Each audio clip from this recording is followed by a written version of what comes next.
సన్నగా తల గుండు కొట్టించుకుంటే మళ్ళీ కొత్త జుట్టు నీట్గా వస్తాయి అని మీకు అందరికీ ఎవరో ఒకరు సలహాలు ఇస్తూనే ఉంటారు. గుండు కొట్టి చేసుకురా బాబు, హెయిర్ ఫాల్ కంట్రోల్ అవుద్ది అని కూడా చెప్తూ ఉంటారు.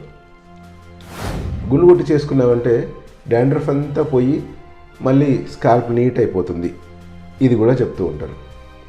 దీంట్లో ఏమన్నా నిజం ఉందా లేదా ఇప్పుడు తెలుసుకుందాం. Hi, this is doctor John, dermatologist, trichologist and hair transplant surgeon. I performed more than 1800 hair transplant surgeries passionately and still counting. మనకు జుట్టు రాలుతుంది అని తెలియగానే మన ఫ్రెండ్స్ కావచ్చు, పేరెంట్స్ కావచ్చు, పెద్దవాళ్ళు కావచ్చు, పక్కింటోళ్ళు కావచ్చు, అందరూ తలా ఒక సలహా అంటూ అలా పడేస్తారనమాట.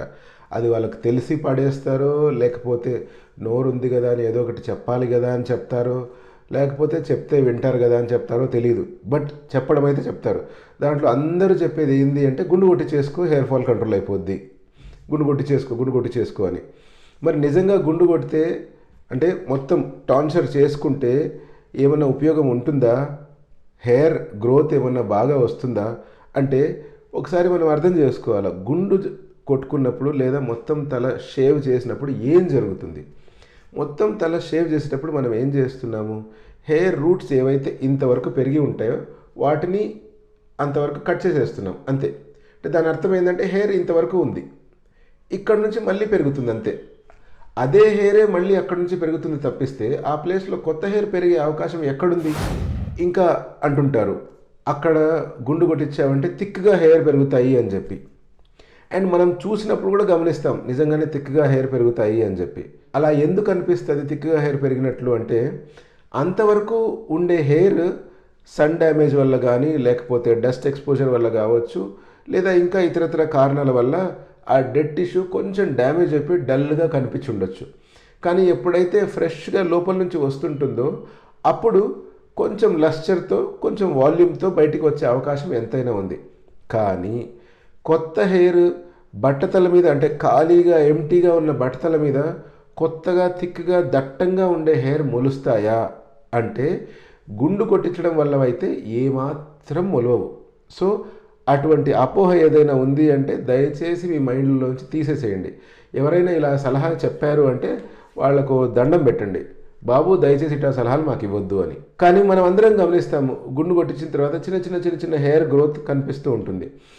అలా వస్తాయా అంటే ఎస్, నిజంగానే చిన్న హెయిర్ గ్రోత్ వస్తాయి. ఎందుకు అంటే ఆ చిన్న హెయిర్ ఎప్పుడూ గ్రో అవుతూనే ఉంటుంది, మళ్ళీ పోతూనే ఉంటుంది, మళ్ళీ అవుతూనే ఉంటుంది.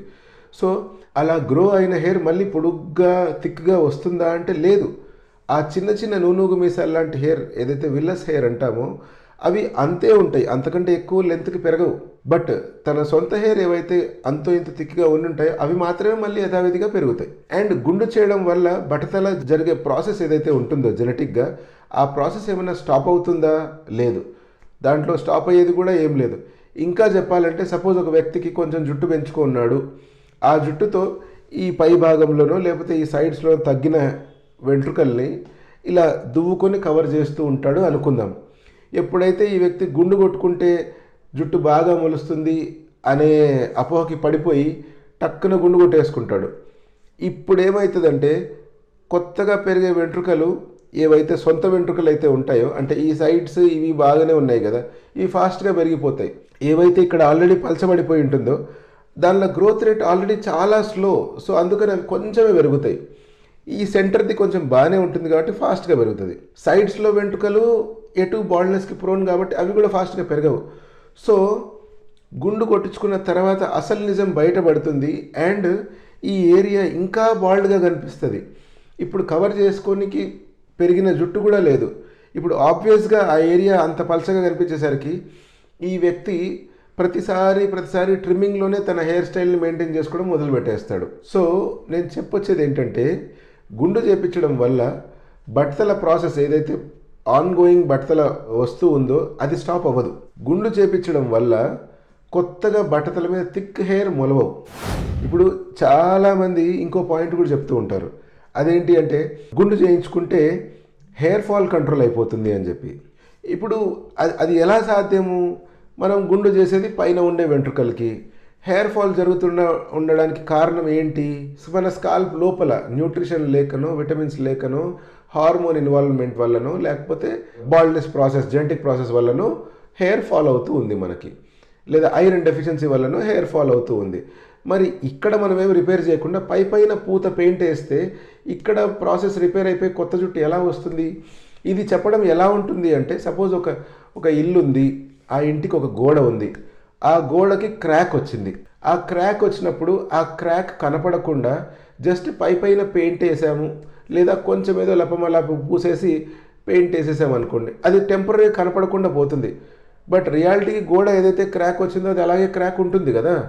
అది నిజంగా బాగా కావాలి అంటే మనం లోపల అది పగలగొట్టి కొంచెం సిమెంట్ వేసి ఇటుకలేసి ఆ రిపేర్ ప్రాసెస్ చేయించాలి. దానికి ఆ మేసన్ని పిలిపించాలి అండ్ ఆల్. ఆ ప్రాసెస్ అంతా జరుగుతుంది. దాని తర్వాత లాస్ట్లో పెయింట్ వేయాలి. This is what is process. అప్పుడు ఆ గోడ రిపేర్ అవుతుంది. అలాగే హెయిర్ ఫాల్ అవుతుంది అంటే ఎందుకు ఫాల్ అవుతుంది, అసలు మీకే ఎందుకు ఫాల్ అవుతుంది? 100 ఫాల్ అవుతుందా, 200 ఫాల్ అవుతున్నాయా, 300 ఫాల్ అవుతున్నాయా? మీ ఆహారపు అలవాట్లు ఏంటి? మీరు రెగ్యులర్గా పడుకుంటున్నారా లేదా? ప్రాపర్ స్లీప్ ఉందా? స్ట్రెస్ లెవెల్స్ ఎలా ఉన్నాయి? ఇవన్నీ పరిగణలోకి తీసుకొని అప్పుడు ఆ రీజన్స్ని కనుక్కొని ఆ రీజన్స్ని బట్టి మీకు ఎప్పుడైతే ట్రీట్మెంట్ ఇస్తామో అప్పుడు హెయిర్ ఫాల్ కంట్రోల్ అవుతుంది. కానీ మీరు గమనించండి, ఎవరెవరైతే గుండు చేయించుకుంటారో వాళ్ళందరూ చెప్తారు, సార్ నేను గుండు చేయించుకున్న తర్వాత నాకు హెయిర్ ఫాల్ కంట్రోల్ అయింది అంటారు. ఇప్పుడు నిజంగా అనుకుందాం, ఎవరెవరికైతే గుండు చేయించుకుంటే హెయిర్ ఫాల్ కంట్రోల్ అవుతుంది అని నిజంగానే అనుకుందాం. అటువంటప్పుడు ఆడవాళ్ళు ఎప్పుడు గుండు చేయించుకోరు కదా. అంటే వాళ్ళందరికీ ఈ పాటికి బట్టలు వచ్చేసి ఉండాలి. మగవాళ్ళు రెగ్యులర్గా గుండు చేపిస్తూ ఉన్నారంటే వీళ్ళకి ఎవరికి జీవితంలో బట్టలు రాకూడదు కదా. అలా అయితే జరగట్లేదు. సో ఇక్కడ నిజం ఏంటి అంటే, ఎప్పుడైతే మనం గుండు చేపిస్తామో అప్పుడు కూడా హెయిర్ ఫాల్ అవుతూనే ఉంటుంది. కానీ ఆ ఫాల్ అయ్యే హెయిర్ చిన్న చిన్నగా ఉంటాయి. అవి మన కంటికి కనపడవు. కనిపించినా మనం చూసే లోపల గాలికో అలా ఎగిరిపోతాయి. సో మనం నోటీస్ చేయలేము. అటువంటప్పుడు మనకు హెయిర్ ఫాల్ అవ్వట్లేదు అనే ఫీలింగ్ ఉంటుంది. ఆ ఫీలింగ్ కొంచెం ప్లాసిబో ఎఫెక్ట్ తీసుకొస్తుంది. అంతేగాని గుండు చేయడం వల్ల హెయిర్ ఫాల్ కంట్రోల్ అవుతుందా? కానే కాదు. ఇంకోటి అందరూ అనుకుంటూ ఉంటారు, గుండు చేసుకుంటే నాకు వచ్చిన డాండ్రఫ్ అంతా పోతుంది అని చెప్పి. అగైన్ గుండు చేపిస్తే డాండ్రఫ్ పోయేది పక్కన పడేయండి, డాండ్రఫ్ ఎంత ఉందో తెలుస్తుంది. ఇదైతే నిజం. ఎంత డాండ్రఫ్ ఉంది, ఎంత పెచ్చులుగా లోపల ఏర్పడిపోయింది, మీ జుట్టు వల్ల ఎంత దాక్కుని లోపల ఉండిపోయింది, ఇటువంటివన్నీ తెలుస్తాయి. కానీ డాండ్రఫ్ ఏమైనా పోతుందా? ఏం పోదు. దానికి మళ్ళీ ప్రాపర్గా ట్రీట్మెంట్ తీసుకుంటేనే పోతుంది.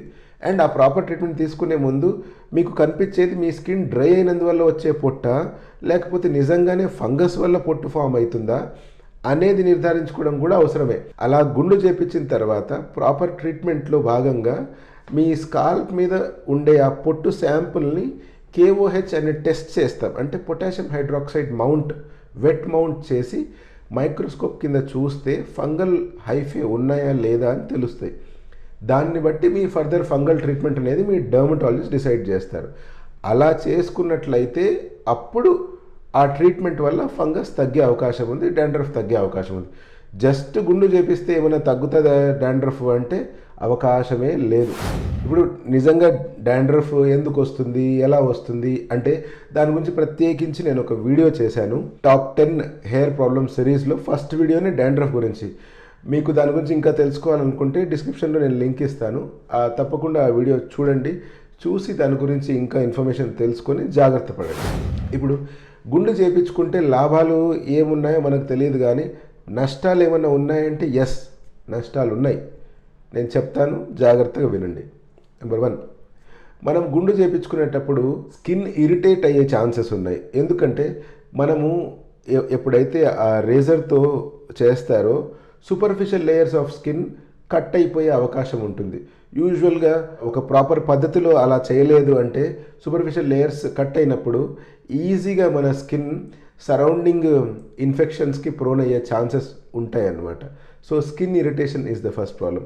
రెండోది ఏంటి అంటే రేజర్ బర్న్ అంటాం. అంటే ఆ రేజర్ వల్ల పై పొరలు ఎప్పుడైతే పోతాయో పల్చటి మన స్కిన్ పైన ఉండే నర్వ్ ఎండింగ్స్ ఎక్స్పోజ్ కావడం వల్ల రేజర్ బర్న్ అనేటువంటిది వస్తుంది. అంతేకాకుండా కాంటాక్ట్ డర్మటైటిస్ అంటాం.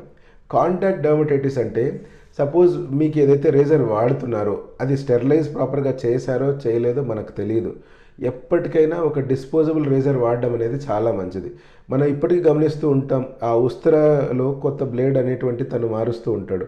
బ్లేడ్ మార్చాడు సరే, ఆ ఉస్తరా ఏదైతే వాడుతుంటారో వాళ్ళు, ఆ ఉస్తరా ప్రాపర్గా స్టెరిలైజ్ చేసామా లేదా అనేది మనకు తెలియదు. కాబట్టి డిస్పోజబుల్ ఉస్తరాస్, డిస్పోజబుల్ బ్లేడ్స్ అవి దొరుకుతాయి. అటువంటి వాటితో చేస్తే ఎంతైనా మంచిది. అదర్వైజ్ దానికి అంటుకున్న కెమికల్స్ ద్వారా కానీ దానివల్ల మన స్కిన్కి కాంటాక్ట్ డర్మటైటిస్ వచ్చే అవకాశం ఎంతైనా ఉంది. సపోజ్ ఆ రేజర్తో చేసేటప్పుడు మీరు పొరపాటున తలలు కదిలించినా, లేకపోతే ఆ వ్యక్తికి ఎక్స్పీరియన్స్ సరిగ్గా లేకపోయినా, మరీ కొంచెం ప్రెషర్ పెట్టి చేయడానికి ట్రై చేసినా కట్స్ వచ్చే అవకాశం ఉంది. కట్స్ వచ్చాయంటే మళ్ళీ ఆ ఏరియాలో స్కాల్ప్ కాబట్టి బ్లీడింగ్ అయ్యే టెండెన్సీ ఎక్కువ ఉంటుంది. సో అది ఇంకొక ప్రాబ్లం. మళ్ళీ ఇది అంతా ఇలా ఉండగా మనకు ఆ ఏరియాలో నేను చెప్పాను కదా, సూపర్ఫిషియల్ లేయర్ ఆఫ్ స్కిన్లో చాలా డ్యామేజెస్ జరుగుతాయని చెప్పి. మన స్కిన్ మీద నార్మల్గానే కొన్ని బ్యాక్టీరియాలు ఉంటాయి, అవి కమెన్సల్స్ లాగా ఉంటాయి, అంటే మనకు హాని ఏం చేయవు, అవి అలా ఉంటాయి అన్నమాట మన స్కిన్ మీద. కానీ ఎప్పుడైతే దానికి అవకాశం వస్తుందో మన స్కిన్ లోపలికి వెళ్ళడానికి, అవి వెంటనే దూరుతాయి. ఎప్పుడైతే ఇలా గుండు చేపిస్తారో దానికి ఆ సూపర్ఫిషియల్ లేయర్ ఆఫ్ స్కిన్ మన బాడీని ఏదైతే ప్రొటెక్ట్ చేస్తుందో అటువంటివి పొయ్యి ఉంటాయి కాబట్టి, అండ్ ఈ చిన్న చిన్న కట్స్ ఏవి ఫామ్ అయినా కూడా ఆ ఏరియాలో ఈ బ్యాక్టీరియా లోపలికి వెళ్ళిపోయి ఆ ఏరియాలో చిన్న చిన్న పింపుల్స్ లాగా కానీ, లేదా కొంచెం పెద్ద పెద్ద పొక్కులు బ్లిస్టర్స్ లాగా కానీ తయారయ్యే అవకాశం ఉంది.